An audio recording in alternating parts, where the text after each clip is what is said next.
বহন, সঞ্চয়, তিনটে কাজ। এবার এই যে তিনটে কাজ যে নদী করছে, এবারে দেখবি যে আমরা এই নদীর একটা যদি আমরা গোটা উৎস থেকে মোহনা পর্যন্ত দেখি,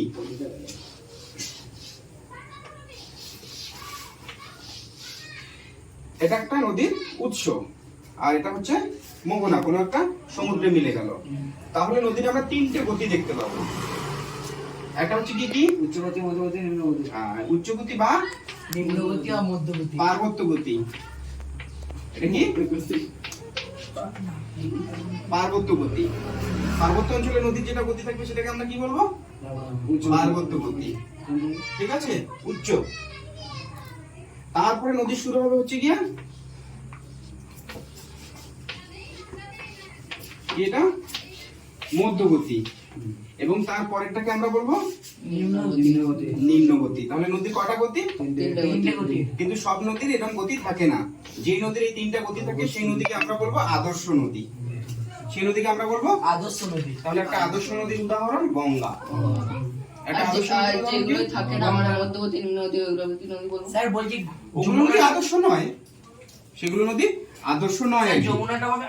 হ্যাঁ, যেমন না যমুনা হচ্ছে গিয়ে তো উচ্চগতি আর মধ্যগতি আছে, কিন্তু তারপরে সে গঙ্গায় মিশে গেছে। যমুনাটা দক্ষিণ ভারতীয় উপনদী না? না, গঙ্গার একটা উপনদী হচ্ছে গিয়ে যমুনা। যমুনা হচ্ছে কি যমুনোত্রী নামক হিমবাহ থেকে উৎপন্ন হয়ে তারপর হচ্ছে গিয়ে তোর গঙ্গার সঙ্গে মিলিত হয়েছে। তার জন্য গঙ্গার একটা ডান তীরের উপনদী হচ্ছে গিয়ে যমুনা। তো গঙ্গা জলটা কোনখান থেকে বয়ে আসছে আমাদের এখানে? হিমালয়। হিমালয় থেকে। হিমালয় হচ্ছে কি গঙ্গোত্রী। এবারে দেখ বলে যে গঙ্গোত্রী নামক হিমবাহ থেকে গঙ্গার উৎপত্তি, কিন্তু অ্যাকচুয়াল শুধু গঙ্গোত্রী নয়। গঙ্গার উৎপত্তি যদি আমরা দেখি অনেক কয়টা নদী উপরে, অলকানন্দা আছে, তারপরে হচ্ছে গিয়ে বিভিন্ন প্রয়াগ, ওখানে তো দেখে রুদ্র প্রয়াগ, কর্ণ প্রয়াগ, তারপরে তোর হচ্ছে গিয়ে দেব প্রয়াগ, পরপর যে নদীগুলো মন্দাকিনী, ভাগীরথী, অলকানন্দা, হ্যাঁ, তারপরে পেন গঙ্গা, এগুলো এক একটা পরপর মিলিত হয়ে হয়ে তারপরে মেইনলি গঙ্গার সৃষ্টি হয়েছে। তেমনি যেমন গঙ্গোত্রী থেকে গঙ্গার সৃষ্টি, তেমনি যমুনোত্রী থেকে হচ্ছে যমুনার সৃষ্টি। আর এক একটা জায়গায় এই যে আমাদের যে শিব তীর্থগুলো আছে, কেদারনাথ, বদ্রীনাথ, হ্যাঁ, এরকম এক একটা জায়গাগুলো থেকে এক একটা নদী সৃষ্টি হয়েছে। তাহলে এবারে গঙ্গার যদি আমরা গতিপথ দেখি, তাহলে গঙ্গার যে উৎস থেকে মোহনা পর্যন্ত তিনটে গতি দেখা যায়, তাই গঙ্গা একটা আদর্শ নদী। এবারে গঙ্গোত্রী হিমবাহ যেখানে হিমালয়ে, হ্যাঁ, সেই জায়গা থেকে হরিদ্বার পর্যন্ত, উত্তরপ্রদেশে একটা জায়গা আছে হরিদ্বার, হরিদ্বারের নাম শুনেছিস? তাহলে এই হরিদ্বার পর্যন্ত হচ্ছে গঙ্গার উচ্চ গতি। কোথা থেকে কোথায়? হরিদ্বার থেকে গঙ্গোত্রী থেকে হরিদ্বার পর্যন্ত গঙ্গার উচ্চ নদী, উচ্চ গতি। উচ্চ গতি, কারণ ওখানে যেই ধরনের ভূমিরূপগুলো তৈরি হবে সেগুলো উচ্চ গতির ভূমিরূপ। তারপরে এবারে হরিদ্বার থেকে আমাদের যে ঝাড়খণ্ডের রাজমহল পাহাড়, নাম শুনেছি রাজমহল? এই ঝাড়খণ্ডের হচ্ছে মালদার দিক দিয়ে যদি যাস, ওখানে হচ্ছে কি এই মানে ঝাড়খণ্ডের একটা জেলা আছে রাজমহল জেলা, ওখানে পাহাড় আছে রাজমহল পাহাড়। তাহলে সেই হরিদ্বার থেকে রাজমহল পর্যন্ত হচ্ছে গঙ্গার মধ্যগতি, আর রাজমহল থেকে হচ্ছে বঙ্গোপসাগর পর্যন্ত গঙ্গার নিম্নগতি। তাহলে এই যে উচ্চগতি, মধ্যগতি, নিম্নগতি, এই তিনটে গতিতে হচ্ছে বিভিন্ন রকমের ভূমিরূপ সৃষ্টি হয়। বোঝা গেল? স্যার বলছি যে আমাদের এখানে যে যে নদীগুলো আছে, ঘরঘরা, সিন্ধু, বিতস্ততা, চন্দ্রভাগা, তারপর তো হচ্ছে গিয়ে ইরাবতী, ঝিলম, এই নদীগুলো হচ্ছে উত্তর ভারতের নদী। ব্রহ্মপুত্র, তারপরে ব্রহ্মপুত্র দিকে আছে বারাক, সুবর্ণশিরি, ধানসিরি, বিভিন্ন রকমের লোহিত, এই নদীগুলো হচ্ছে উত্তর ভারতের নদী। এইবার হচ্ছে আমাদের মধ্যে একদিন সেদিন দেখিয়েছিলাম আমি যে মাঝখানটা হচ্ছে আমাদের মালভূমি অঞ্চল। সেই মালভূমি অঞ্চল থেকে যে নদীগুলো বেরিয়েছে, কতগুলো আরব সাগরে গেছে, কতগুলো বঙ্গোপসাগরে গেছে। এবার আরব সাগরের দিকে যে নদীগুলো গেছে, তার মধ্যে হচ্ছে গিয়ে নর্মদা আর তাপ্তি, এটা হচ্ছে গিয়ে মেইনলি। তোরা যদি ইন্ডিয়ান ম্যাপটা দেখিস তাহলে ব্যাপারটা ভালো করে তোদের আইডিয়া হয়ে যাবে।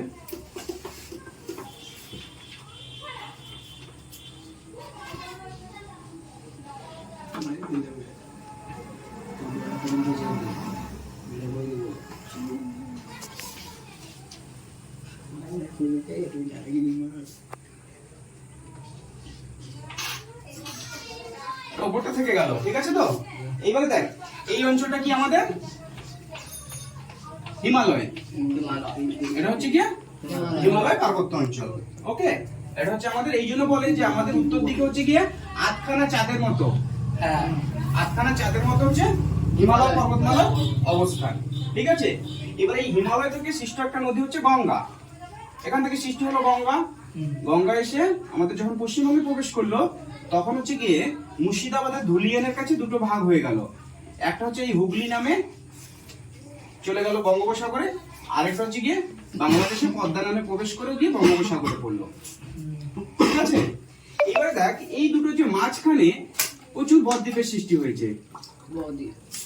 ব আকৃতির যে দ্বীপগুলো, ইংরেজিতে ডেল্টা, সেই থেকে ওর নাম ডেল্টা, আর বাংলায় হচ্ছে আমাদের যেহেতু বয়ের মতো বদ্বীপ, তাই ওটার নাম হচ্ছে বদ্বীপ। এই বদ্বীপগুলো হচ্ছে গিয়ে সুন্দরবন। এই যে এই জায়গাটা, এই বদ্বীপটা হচ্ছে কি সুন্দরবন। সুন্দরবনের 40% হচ্ছে কি আমাদের ভারতে পড়েছে, বাকি 60% বাংলাদেশে। এটাই তো বাংলাদেশ, 60% বাংলাদেশে পড়েছে। এইবারে এই গঙ্গা যদি আমরা দেখি তাহলে এই গঙ্গোত্রী থেকে উৎপন্ন হয়ে হরিদ্বার পর্যন্ত গঙ্গার উচ্চগতি, ঠিক আছে। ওখান থেকে রাজমহল পর্যন্ত মধ্যগতি, তারপরেটা হচ্ছে কি নিম্নগতি। আমি বলেছি নিম্নগতির একটা বিখ্যাত ভূমিরূপ হচ্ছে বদ্বীপ। তাহলে আমরা বদ্বীপ কোথায় দেখতে পাচ্ছি? নিম্নগতিতে, নিচের গতিটা নিম্নগতি। এবার তুই বললি যে সব নদী কোথা থেকে সৃষ্টি হয়েছে? হিমালয় থেকে। না, কারণ হচ্ছে আমাদের যদি ভারতের ভূমিরূপ দেখি তাহলে উত্তরে হিমালয় এবং ভারতের সমস্ত যে মধ্যভাগটা আছে, মধ্যভাগটা হচ্ছে কি কি মালভূমি অঞ্চল। মধ্যভাগটা কি মালভূমি অঞ্চল। তাহলে এই মালভূমির বিভিন্ন ভাগ আছে, মালওয়া প্লাটু আছে, ডেকান প্লাটু আছে, যেটাকে দাক্ষিণাত্যের মালভূমি আমরা বলি। তারপরে বুন্দেলখণ্ড, বাগেলখণ্ড, এই আমাদের এই রিজন হচ্ছে ছোটনাগপুর মালভূমি। তারপর হচ্ছে গিয়ে এই মালভূমির যে সাইড গুলো, এগুলোতে আবার কিন্তু পাহাড়। হ্যাঁ, কি তাহলে পশ্চিমঘাট প্রথম দিনই বলেছি। এই রিজনটা কি পশ্চিমঘাট। হ্যাঁ, এই পাশটা হচ্ছে পূর্বঘাট। তারপরে নীলগিরি, হ্যাঁ এই জায়গাটা নীলগিরি পর্বত আছে। তাহলে এটা হচ্ছে আমাদের রিজন। তাহলে সব নদী কি করে হিমালয় থেকে সৃষ্টি হয়? এখান থেকে যে নদীগুলো সৃষ্টি হয়েছে তাহলে সেটা হচ্ছে কি মালভূমি থেকে সৃষ্টি হয়েছে। এখানকার বিখ্যাত নদীগুলোর মধ্যে হচ্ছে কি একটা মহানদী, মহানদী, গোদাবরী, কৃষ্ণা, কাবেরী।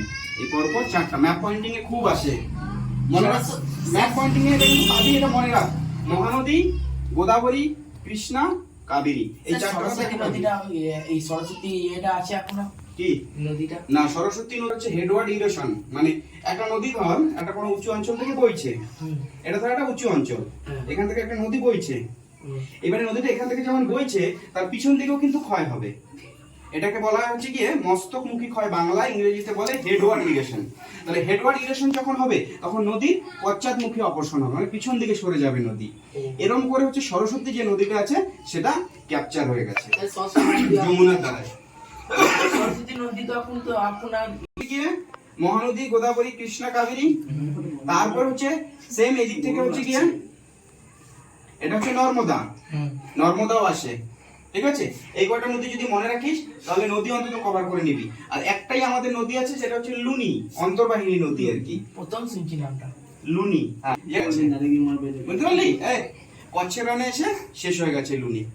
ওকে, তাহলে আমি বুঝে গেলাম যে নদী। হ্যাঁ, শুরু করতে ওই তো হিমালয়, রাজস্থানের মরুভূমি অঞ্চল থেকে। না না, ওটা হিমালয় থেকে কোথায় সৃষ্টি হবে? উচ্চগতি, নিম্নগতি, উচ্চগতি, মধ্যগতি, নিম্নগতি। নিম্নগতি। তাহলে এই তিনটা গতির ভূমিরূপ সম্বন্ধে আমরা জানবো। ঠিক আছে, সঞ্চয়টা কম, কারণ উচ্চগতিতে কি নদীর প্রবল হবে। এটা কি একটা ঢাল, ঢাল, স্লোপ। এই জায়গাটা দিয়ে যদি আমি জল ঢালি, জলের স্পিডটা কেমন হবে? স্লোলি ভাবে স্লোলি হবে। স্পিড বেশি হলে কি হবে? ঘর্ষণ বেশি হবে। ঘর্ষণ হবে স্যার। আর এতে করে কি হবে? ক্ষয় বেশি হবে। তাহলে ক্ষয় যদি বেশি হয়, হ্যাঁ ক্ষয় যদি বেশি হয় তাহলে যে উপত্যকাগুলো সৃষ্টি হবে ভি আকৃতির উপত্যকা। কি ভি আকৃতির উপত্যকা? উচ্চগতিতে হচ্ছে কি নিম্ন ক্ষয়টা যেহেতু বেশি, তাহলে একটা কি ধরনের উপত্যকা সৃষ্টি হবে? ভি আকৃতির উপত্যকা। ভি আকৃতির উপত্যকা। প্রথমে হবে হচ্ছে আই, ধরলাম প্রথমে আইটা না কিটা হবে? প্রথমে আই, প্রথমে এটা হচ্ছে এটা হচ্ছে কি তাহলে কি ইংরেজি বর্ণ নদী, নদী আই এর মতো। তাহলে এটা কি উপত্যকা সৃষ্টি হলো? আই, আই, আই আকৃতির উপত্যকা। এইবারে দেখ এই জায়গায় যে ভূমিরূপ গুলো আছে, হ্যাঁ এটা ক্ষয় হতে শুরু করলো। কি হলো? স্যার এদিকে তো বুঝতেই পারলাম না। কোনটা? পাততে শুরু করলো, আই থেকে হয়ে গেল ইউ। ইউ ইউ আই থেকে কি হয়ে গেল? ইউ। ইউ আকৃতির। তাহলে উচ্চগতির আরেকটা ভূমিরূপ কি? ইউ আকৃতি উপত্যকা। ইউ আকৃতির উপত্যকা। এবার আরো ক্ষয় বাড়লো, তখন বিয়ে হবে। ভি আকৃতির উপত্যকা। আই আই আই ইউ তিনটে উপত্যকা হলো, ঠিক আছে কি তো? বলছিস? কি করে বলা? পার্বত্য অঞ্চলে সব জায়গায় মাটি একরকম নয়। কোথাও দেখবি যে নরম শিলা, কোথাও আবার শক্ত, তারপরে আবার নরম, ঠিক আছে? এই ধরনের শিলার অবস্থান আছে। এতে করে কোনো শিলা বেশি ক্ষয় হবে, কোনোটা কম ক্ষয় হবে। এর ফলে যেই ভূমিরূপটা সৃষ্টি হবে, এর মধ্য দিয়ে যখন কোনো একটা নদী প্রবাহিত হবে, তখনই আমাদের জলপ্রপাত সৃষ্টি হবে। নদীটা হঠাৎ এসে কি হবে? করতে শুরু করবে। তাহলে উচ্চগতির আরেকটা ভূমিরূপ কি তাহলে হলো? জলপ্রপাত বা সৃষ্টি হবে। ওয়াটারফল, ঠিক আছে? জলপ্রপাত। এইবারে দেখ, এই জলপ্রপাতের জলটা যখন নিচে পড়ছে, তখন কি নিচে প্রচুর পরিমাণে ধাক্কা হচ্ছে। এর ফলে এখানে কি হবে? একটা কূপের সৃষ্টি হবে, মন্থকূপ। এটাকে আমরা বলবো পটহল বা মন্থকূপ।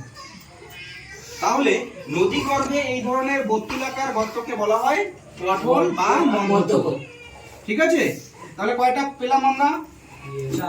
আই আকৃতির উপত্যকা, বি আকৃতির উপত্যকা, ইউ আকৃতির উপত্যকা, জলপ্রপাত আর মন্থকূপ, ঠিক আছে? এইবারে দেখ, উপরে এত যে ক্ষয় হচ্ছে, সেই ক্ষয়টা নিয়ে যখন নদী বইতে শুরু করবে, পাহাড় থেকে যখনই সমতলে প্রবেশ করবে, সমভূমিতে প্রবেশ করবে, তখন দেখবি এখানে একটা নদী এসে সমতলে প্রবেশ করলো, তখন দেখবি প্রচুর পরিমাণে এখানে কি করবে? জল পলি জমা করবে। এখানে পাথর পাথর, এদিকে দেখ, শঙ্কু। তুই যে এতক্ষণ ধরে চিৎকার করছিস, সেই পলল শঙ্কু। আমরা কি পেলাম? পলল শঙ্কু। পলল শঙ্কু। পালন শঙ্কু পলল না, ওটা নিম্ন গতিতে নয়, উচ্চ গতিতে, ঠিক আছে? স্যার ওটা পালন শঙ্কু তো পলল পালন তারপর একটা শঙ্কু, ওকে? উপত্যকা, ইউ আকৃতির উপত্যকা, ভি আকৃতির উপত্যকা, জলপ্রপাত, পটহল বা মন্থকূপ, পলল শঙ্কু, পালন শঙ্কু ঠিক আছে? এবার দেখ, শঙ্কুটা মুখে থাকবে। তাহলে এগুলো হচ্ছে উচ্চ গতির। 40 না? 15 তে 1 নম্বর গেল। 24 15 যেতাম। আবার কতগুলো আরেকটা ধরনের ভূমিরূপ, যখন দেখবি পাহাড়ে ঘুরতে গেছিস কেউ? পাহাড়ে আমি গেছি স্যার। ঘুরতে গেছিস? হ্যাঁ। তাহলে মা কি? আমাকে পাহাড়ে গেছি স্যার। হ্যাঁ, ওই পাহাড়ে কি হবে? এখানে হারিয়ে গেছে। এইচিস এর মধ্যে দিয়ে কিন্তু নদীটা এসছে, কিন্তু মনে হবে নদীটা হারিয়ে গেছে, এর মাঝ দিয়ে নদীটা বেরিয়ে এসছে। তো এই যে একটার পর একটা পাহাড়ে যে এই যে বেষ্টনীর মধ্যে যে নদীটা হারিয়ে যাওয়া, এটাকে বলা হয় কর্তিত শৈলশিরা। কর্তিত শৈলশিলা। এটাকে কি বলা হয়? কর্তিত শৈলশিলা। কর্তিত শৈলশিরা। কর্তিত শৈলশিরা।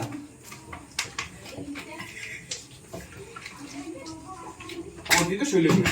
তাহলে এই কয়টা ভূমিরূপ আমাদের উচ্চ গতিতে মনে রাখলেই হয়ে যাবে, ঠিক আছে? এরপরে আমরা মধ্যগতিতে ঢুকবো।